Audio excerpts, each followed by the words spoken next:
Hello everyone, myself Dr. Harpreet Kaur, consultant gynecologist in Apollo Miracle Sector 82. Today I am going to discuss a very important topic and it is about hormonal imbalance in women. तो औरतों में जो hormones की वजह से changes होते हैं उसके बारे में मैं आपको थोड़ा सा एक व्यू बताऊंगी। तो हार्मोन्स एक्चुअली क्या होते हैं? हार्मोन हमारे बॉडी के ग्लैंड्स में से निकलने वाले केमिकल्स होते हैं।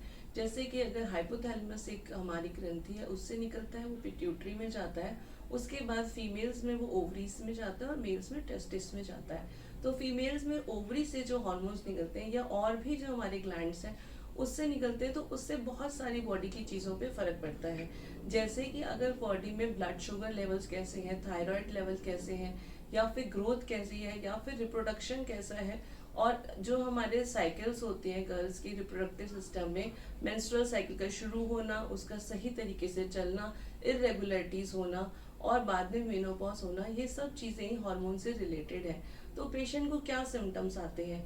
या तो उनकी मेंस्ट्रुअल साइकिल डिस्टर्ब होनी शुरू हो जाती है अगर हार्मोन इम्बैलेंस होता है, या कई बार सिर्फ मूड स्विंग्स आते हैं। जो ज़्यादातर देखा गया है कि मेनोपॉज यानी कि जब पीरियड के औरत के पीरियड खत्म होने का टाइम आता है उस टाइम होता है ज़्यादातर लोगों को मूड स्विंग्स आने लगते हैं। या फिर किसी किसी को पीसीओ यानी पॉलीसिस्टिक ओवरी बीमारी हो जाती है जो यूजुअली यंग एडोलेसेंट गर्ल्स में देखी जाती है। उसमें भी हार्मोनल इम्बैलेंस से पीरियड यानी कि माहवारी या तो देर से आती है या बहुत जल्दी भी आने लगती है। साथ में ही एक सिम्टम होता है कि उनको बॉडी पे एक्सेस हेयर्स, जिसको हम हिरोसिटिज्म कहते हैं, वो होने लगते हैं या एक्ने होने लगते हैं। एक और इम्पॉर्टेंट सिम्टम है जो सब लोग कई बार इग्नोर कर देते हैं, वेट गेन। तो इन ऐसा वेट गेन होता है जो कि घटा नहीं पाते हैं। यूजुअली यंग गर्ल्स आती हैं क्योंकि वो अपने 25-30 ईयर्स में ऐसा मेटाबॉलिज्म होता है कि इजीली वेट लॉस करती हैं।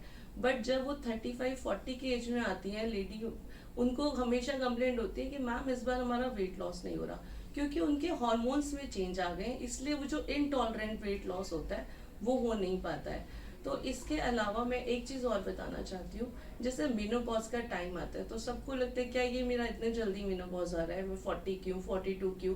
तो पहले इंडिया में जैसे 51 एज थी मेनोपॉज की, तो वो अब 46-45 के अराउंड हो गई है। बट एक चीज़ होती है पेरी मेनोपॉज, उस टाइम पे सबसे ज़्यादा हार्मोन के चेंजेस होते हैं जिस वजह से फीमेल्स के अंदर वेट गेन, मूड स्विंग्स आना और सेक्सुअल ड्राइव का कम होना, ये सब सिम्टम आने लगते हैं।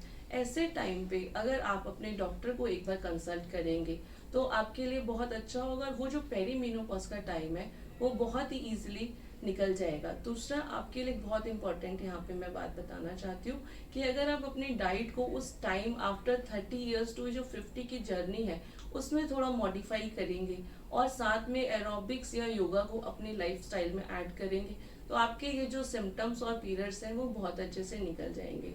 Thanks a lot for listening to my video. अगर आपको कोई भी क्वेश्चन हो तो आप कमेंट सेक्शन में ज़रूर डालिएगा और इस वीडियो को लाइक और सब्सक्राइब कीजिएगा। Thank you so much.